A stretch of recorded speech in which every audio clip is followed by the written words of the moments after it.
The hardest hits are yet to come from the U.S. military. The next phase will be even more punishing on Iran than it is right now. Someone was screaming, how long will it take? I don't know how long it'll take. We have objectives. We will do this as long as it takes to achieve those objectives, and we will achieve those objectives. The world will be a safer place when we're done with this operation. There's no law that requires the president to have done anything with regards to this. To begin with, no presidential administration has ever accepted the War Powers Act as constitutional. Not Republican presidents, not Democratic presidents. Clearly, the United States would not deliberately target a school. Our objectives are missiles, both the ability to manufacture them and the ability to launch them, and the one-way attract drones. That would be our focus, and that's what we would be focused on. We would have no interest and, frankly, no incentive to target civilian infrastructure. This terroristic regime, led by radical clerics, has the ability, potentially, to shut off 20% of global energy. That's the kind of leverage they have because of their Navy. We're going to destroy their Navy.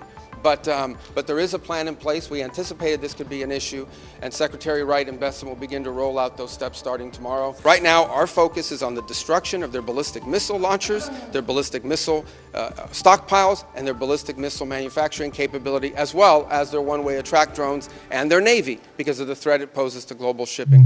There would come a point where they have so many conventional missiles, so many drones, and it can inflict so much damage that no one can do anything about their nuclear program. That is what they were trying to do, is put themselves in a place of immunity where the damage they could inflict on the region would be so high that no one can do anything about their nuclear program or their nuclear ambitions. They are producing, by some estimates, over 100 of these missiles a month.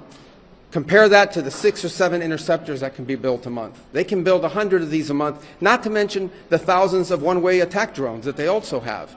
They've been doing this for a very long time, and by the way, they've been doing it under sanction. You see the attacks they're conducting right now? They're attacking airports, they're attacking hotels, they're hitting not just military bases, they're attacking our embassies directly, they're attacking facilities that have nothing to do with war or with military, and that's a weakened Iran. That's in Iran despite years of sanction.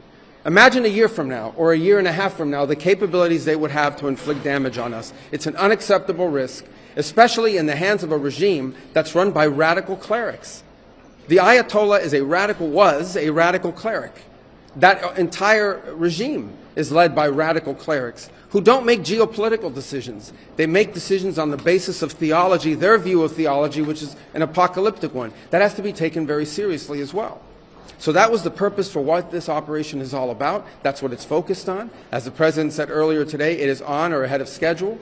I will defer to the Department of War to discuss the progress being made at a tactical level, but it was the right decision and an important decision for the safety and security of the world. Does Congress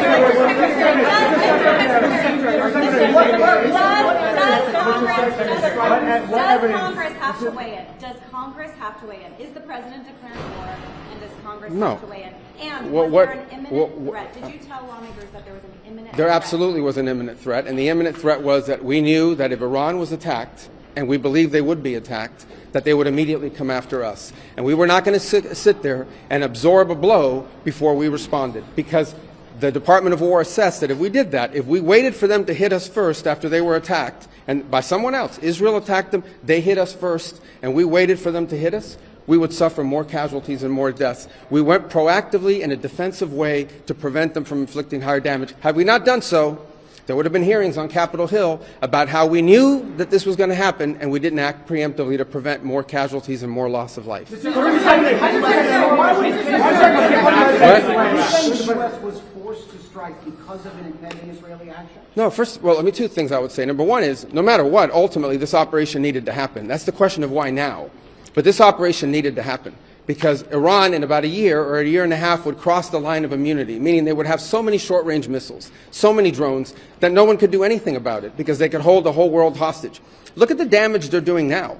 And this is a weakened Iran.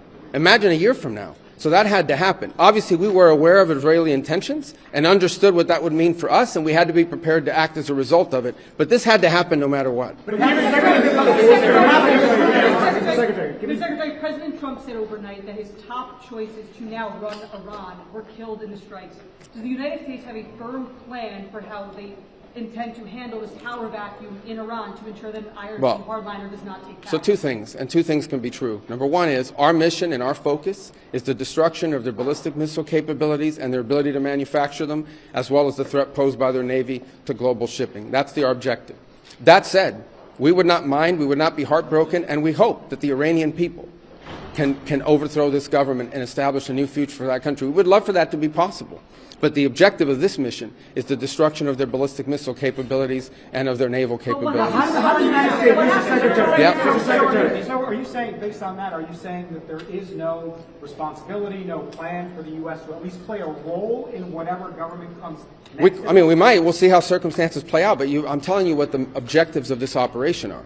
The objectives of this operation are to destroy their ballistic missile capability and make sure they can't rebuild it, and make sure that they can't hide behind that to have a nuclear program. That's the objective of the mission. That said, abundantly clear, we would love for there to be an Iran that's not governed by radical Shia clerics. As I've said myself repeatedly for years, the leadership of that country does not reflect the people of Iran, and I think that's been pretty apparent in the protests that you've seen. If there's something we can do to help them down the road, we'd obviously be open to it, but that's not the objective. The objective of this mission is the destruction of their ballistic missile capability. Regime change has not gone well for the United States. The what now? Regime change has not gone well for the United States for many, many decades. How do you assure the American public that things will not get worse for the next regime that comes in there and replaces the actual? We would love to see this regime be replaced. And ultimately, as the president has said, he How do you calls... know that? No, but let me finish my answer. As the president has said, he would love for the people of Iran to use this as an opportunity to rise up and remove these leaders. They've been wanting to remove them from a long time. We've seen successive waves of protests, and we've seen them slaughter people. Okay? But the objective of this mission is to make sure they don't have these weapons that can threaten us and our allies in the region. That's why we're doing what we're doing now. And while we would love to see a new regime, the bottom line is no matter who governs that country a year from now, they're not going to have these ballistic missiles and they're not going to have these drones to threaten us. That's the objective of this mission, is to deny them the ability to use ballistic missiles to threaten their neighbors, to threaten our bases, to threaten our presence in the region, and ultimately as a shield behind which they can do whatever they want with their nuclear weapons ambition. We were not going to let them hide behind that, and that's why this was such a critical mission to undertake now while they were at their weakest point, and not a year from now where they could inflict even more damage and perhaps already be behind that point of immunity. Go right here, behind. Go ahead, you and then you. Yes. Your critics in Congress have said that they should have a role, they should be able to weigh in here, and there are going to be war powers resolutions votes in Congress later this week. Why not notify Congress ahead of this, and does Congress... Well, we did. We notified Congress. I mean, we notified the Gang of Eight. We notified congressional leadership.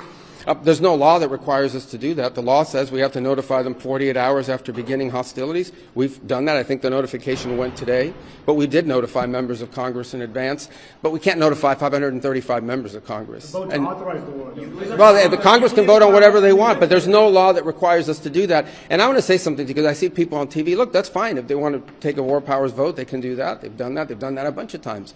But people keep saying that there's no law that requires the president to have done anything with regards to this. To begin with, no presidential administration has ever accepted the War Powers Act as constitutional. Not Republican presidents, not Democratic presidents. That said, we have followed the notification at 48 hours, and we're here today. I've done more Gang of Eight briefings than I got in the 4 years that Biden was president and I was a member of the Gang of Eight. All of that said, we've complied with the law 100%. And we're going to continue to comply with it. We've done the notification, and we officially to Congress, but we did notify members of Congress. We just can't notify 535 people. That's not possible, but we did the Gang of Eight twice. I briefed them last week, and then I called them the night before the operation. Can you tell us what you know, Mr. Secretary, of the administration knows about the strike on a building in southern Iran? The Iranians saying it was a school, reports of large numbers of civilians, including children killed. Yeah, I've seen those reports. I would refer you, not because I'm not trying to answer your question, but I don't want to get it wrong. The Department of War would be investigating that if that was our strike, and I would refer your question to them, and I'll make sure they're aware that you have that question. But we'd like to know. Well, clearly the United States would not deliberately target a school. Our objectives are missiles, both the ability to manufacture them and the ability to launch them, and the one-way attract drones. That would be our focus, and that's what we would be focused on. We would have no interest and, frankly, no incentive to target civilian infrastructure. The Iranians are, on the other hand, targeting civilian infrastructure. You guys have seen it. I'm sure you've seen it. They're hitting hotels. They're hitting embassies. They're hitting airports. They're hitting oil infrastructure. Well, it'd be very tragic, but I can't speak to details behind it because I just don't have it. It would be a tragic outcome if it's happened. I don't have the details as to what led to it. But what is clear is that the United States would not deliberately target a school. They are, on the other hand, deliberately targeting civilians, as you've seen, because you know why? They are a terroristic regime. They sponsor terrorism and they participate in terrorism. President Rubio, what's your message to Americans who are concerned about rising energy prices given the spiking of oil prices today? Yes, and we knew that going in would be a factor, and so we have a program in place that will begin to be implemented by Secretary Wright, Secretary Bessent. We talked about it last night, again, about this program. We talked this morning, and starting tomorrow you will see us rolling out those phases to try to mitigate against that. Obviously, markets are going to be reacting to news about what's happening. And again, a reminder, think about it, okay? This terroristic regime, led by radical clerics, has the ability, potentially, to shut off 20% of global energy. That's the kind of leverage they have because of their Navy. We're going to destroy their Navy. But there is a plan in place. We anticipated this could be an issue, and Secretary Wright and Bessent will begin to roll out those steps starting tomorrow to mitigate against the impact that could have. What time? I got to do this briefing, so I got a couple more. Yeah. Do you anticipate putting boots on the ground, and how long do you anticipate the conflict to last? Well, we don't. Let me say two things about it. Number one, the president always has the options to undertake whatever operations he decides to do as the commander-in-chief.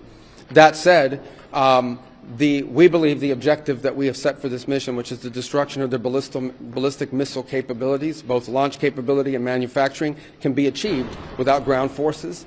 Right now, we're not postured for ground forces, but obviously the president has those options. He's never going to rule out anything. But right now, our focus is on the destruction of their ballistic missile launchers, their ballistic missile stockpiles, and their ballistic missile manufacturing capability, as well as their one-way attract drones and their Navy, because of the threat it poses to global shipping. How long is Right, I can only do one more. Right there in the middle. Yes, sir. Is there a diplomatic exchange going on right now between U.S. and Iran? Any exchanges whatsoever outside of No, not at this time. I mean, look, we always have people that reach out from inside of governments. You don't know if they're authorized to reach out or not. They're suffering a tremendous amount of damage. Honestly, again, I'm not going to give away the details of our tactical efforts, but the hardest hits are yet to come from the U.S. military. The next phase will be even more punishing on Iran than it is right now. Someone was screaming, how long will it take? I don't know how long it'll take. We have objectives. We will do this as long as it takes to achieve those objectives, and we will achieve those objectives. The world will be a safer place when we're done with this operation. All right? Thank you, guys.